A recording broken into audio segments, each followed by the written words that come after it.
నమస్తే, welcome to our channel. నేను మెసిరి. రేణుదేశాయ్ గారు అయితే ఇన్స్టాగ్రామ్లో 3,500 కోసం అయితే ఒక పోస్ట్ అయితే పెట్టడం జరిగింది. అని ఆ పోస్ట్ చూసినాక చాలామంది తన అకౌంట్ని హ్యాక్ చేశారు అని చెప్పేసి కొంత డౌట్ కూడా వచ్చింది.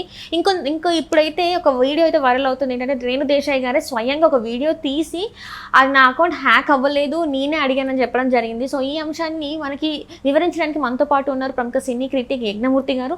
నమస్కారం సార్. నమస్తే సిరి. సార్, ఇప్పుడు చూస్తుంటే రేణుదేశాయ్ గారు ఒక 3,500 కోసం ఇన్స్టాగ్రామ్లో పోస్ట్ పెట్టడం జరిగింది. ఆ పోస్ట్ చూసాక అందరు ఏమనుకున్నారంటే ఆమె అకౌంట్ హ్యాక్ అయింది ఏమో అని చెప్పేసి చాలామంది చెప్పడం జరిగింది. కానీ ఆ తర్వాత మళ్ళీ తనే పోస్ట్ చేసి నేనే అడిగాను 3,500 అని చెప్పడం జరిగింది. అంటే ఆ వీడియోలో చాలా వరకు అంటే ఏమి జరుగుతుంది, ఆ ప్రాసెస్ ఏంటి అని కూడా చెప్పడం జరిగింది. అంటే దీన్ని ఎలా చూడాలంటారు అసలు? ఒకటి రెండు విషయాలు ఉన్నాయి. ఒకటేమో ఆమెకి ఫుడ్ పాయిజన్ అయిన విషయం, ఇంకొకటి తను విరాళాలు ఇస్తూ ఉంటుంది జంతు సంరక్షణ కోసం, అలాగే చిన్నపిల్లల కోసం. దానికి సంబంధించి ఆమె 3,500 రూపాయలు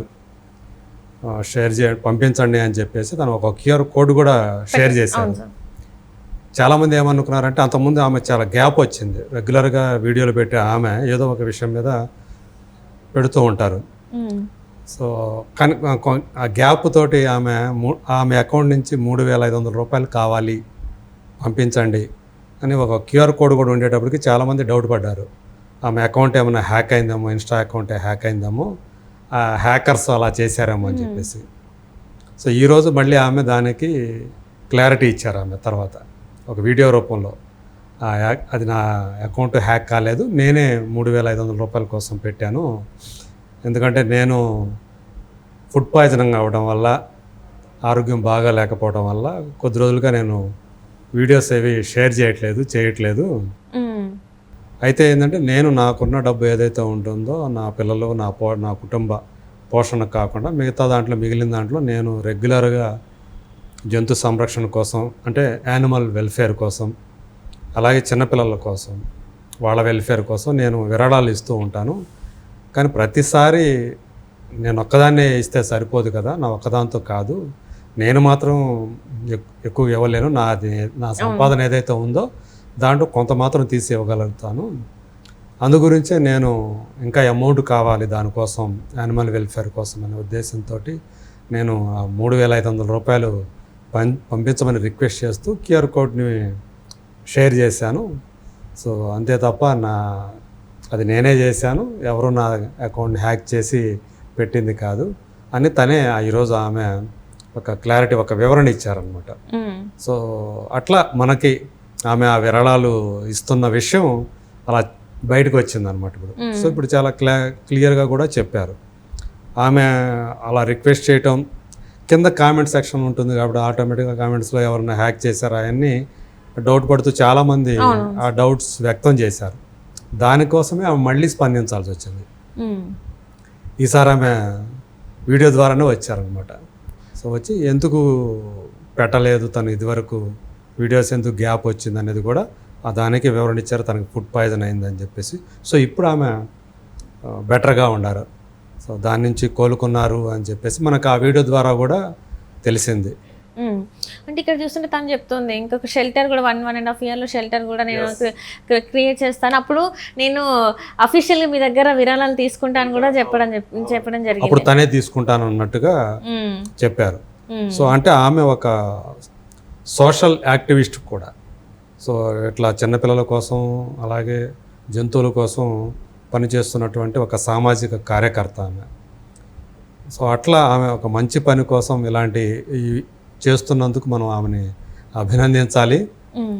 మనకు తెలుసు, అంటే పవన్ కళ్యాణ్ గారితో విడిపోయిన తర్వాత నుంచి ఆమె తరచూ తన ప్రజలతోటి దాని ఏమంటారు ఇన్స్టా అకౌంట్ ద్వారానే ఆమె ఇంటరాక్ట్ అవుతూ వస్తున్నారు. తన భావాల్ని, తన అభిప్రాయాల్ని అవన్నీ కూడా షేర్ చేసుకుంటూ వస్తున్నారు.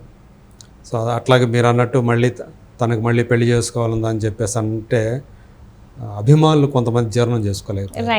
అంటే మన సొసైటీ ఏం తెలుసు కదా, మేల్ డామినేటింగ్ సొసైటీలో పురుషుడికి ఒక న్యాయం, స్త్రీలకు ఒక న్యాయం అన్నట్టుగా తయారైంది.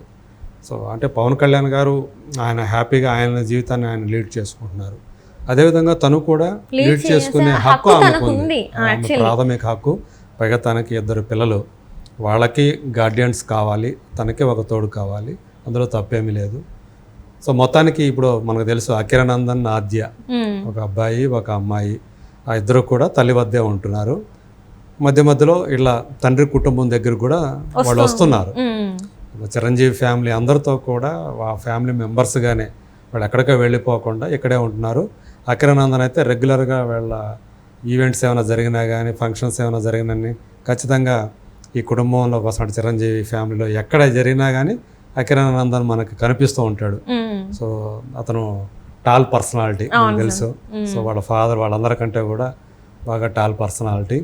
సో భవిష్యత్తులో తను కూడా ఏమైనా సినిమాలోకి వస్తాడేమో మనకు తెలియదు కానీ, బట్ ఇప్పటి వరకు అయితే తను అదే ఆ ఇంట్రెస్ట్ ఉన్నట్టుగా అదేమీ మనకు కనిపించలేదు. అంటే ఇప్పుడు ఇక్కడ చూస్తున్నట్టయితే సార్, టైగర్ నాగేశ్వరరావు తర్వాత రేణుదేశాయ్ గారు మళ్ళీ ఒక సినిమాలో కనిపించలేదు. అంటే సినిమాల మీద ఆసక్తి ఉందా లేదా అనేది ఇంకా అర్థం కావట్లేదు. ఎందుకంటే చాలా గ్యాప్ తర్వాత ఈ సినిమా తీశారు, ఆల్మోస్ట్ 20 years. మళ్ళీ ఈ సినిమా తర్వాత మళ్ళీ ఇంతవరకు మళ్ళీ సినిమా అంటే నేను సైన్ చేశానా లేకపోతే ఏంటి అని కూడా తను ఎక్కడ వెల్లడించడం జరగలేదు. అంటే ముందు ముందు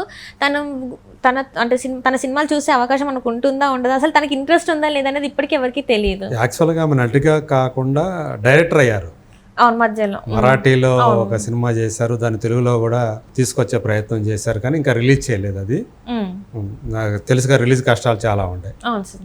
సో కానీ అయితే ఏంటంటే అందులో తన మనసుకు దగ్గరైనటువంటి, తనకి నిజ జీవితంలో ఏవైతే పనులు చేస్తున్నారో ఆమె సామాజిక ప్రయోజనకరమైన పనులు, అలాంటి ఒక క్యారెక్టర్ అందులో హేమలత లవణం అని చెప్పేసి ఆ క్యారెక్టర్ టైగర్ నాగేశ్వరరావు జీవితంలో చాలా కీలక పాత్ర వహించినటువంటి అంటే ఆ టైంలో ఒకవైపు నాస్తికోద్యమంతో పాటు స్టువర్ట్పురం దొంగలకు సంబంధించి వాళ్ళలో పరివర్తన తీసుకొచ్చే మనిషిగా, ఒక మహోన్నత వ్యక్తిగా ఆ రోజుల్లో హేమలత లవణం చాలా పేరు తీసుకున్నారు.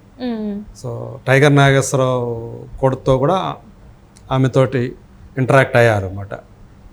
అట్లా అంటే ఆ ఫ్యామిలీలో అంటే దొంగతనం వృత్తిగా స్వీకరించిన వాళ్ళని ఆ దొంగతనం మాన్పించేటట్టు, వాళ్ళు జనజీవన స్రవంతిలో మిగతా సాధారణ మనుషుల్లాగా కలిసిపోయి పనిపాట్లు చేసుకొని బ్రతికే విధంగా ఆమె చాలా కృషి చేశారు.